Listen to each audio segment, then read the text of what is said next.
Hi guys, it's me again, Shine. So for today's video, we're heading to the church.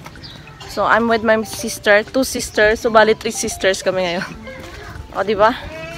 So today is Sunday. Today is November 3, 2024. So yeah, let's go. So habang hindi pa yung nagsa-start yung misa ay gumawa muna tayo ng content or nag-video muna tayo. Samantala, habang sa kaligitnaan ng ating video ay nautusan pa nga tayo na mag-picture sa kanilang dalawa. So, dahil wala tayong choice, kapatid natin to guys, kaya naman nag-picture din ako kahit blurred. Charot lang. Tag mo yung friend mo na mapaupo-upo pa kapag nagpipicture, yun pala ang ending, blurred yung pictures. Samantala, yan yung nangyayari sa loob ng simbahan. Nag-iinsayo pa sila, kaya naman tayo nandito sa labas. Kumukuha muna tayo ng clips for our vlog for today's video. And by the way, dito tayo nagsisimba. So, as a content creator, hindi naman sa lahat ng oras masaya. Hindi rin sa lahat ng oras, hindi boring. Darating talaga yung time na nakaka-bored at nakakapagod mag-edit ng mga videos. And by the way, meron pala ditong opening program. So, ngayong araw magsa-start yung basketball league nila, which is yung Enter Barangay, I think. So, correct me if I'm wrong. At ito yung pamangkin natin sumasakay sa sasakyan. Then, nag-start na nga yung parade.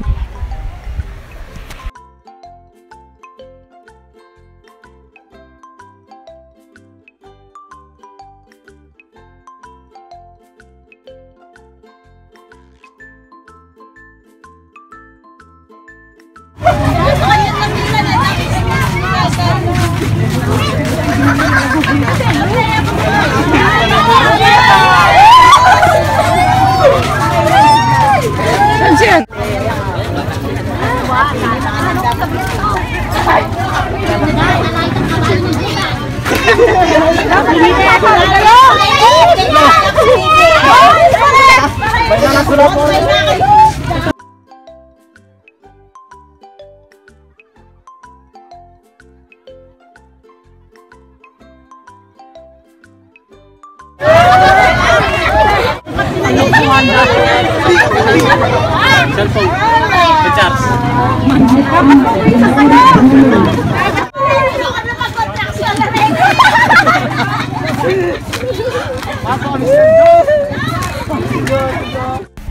After nung parade, mayroon palang TikTok battle dito.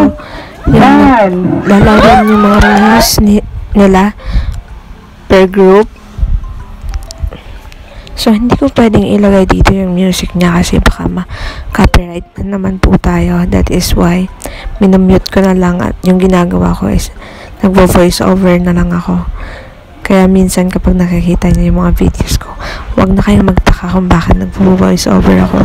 Ayaw kasi natin ma-copyright at yun yung kinakatakutan ng bawat content creators dito sa Facebook, rather sa YouTube, kahit saan. Vlog! From the group of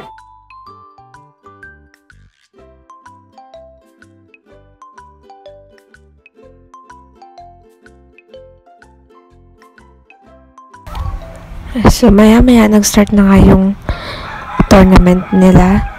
And then, isa rin pala sa mga sumali dito is yung pamangkin natin. So, naka 3 points pa siya. Akalain mo yun, ang liliit ng mga katawan nila.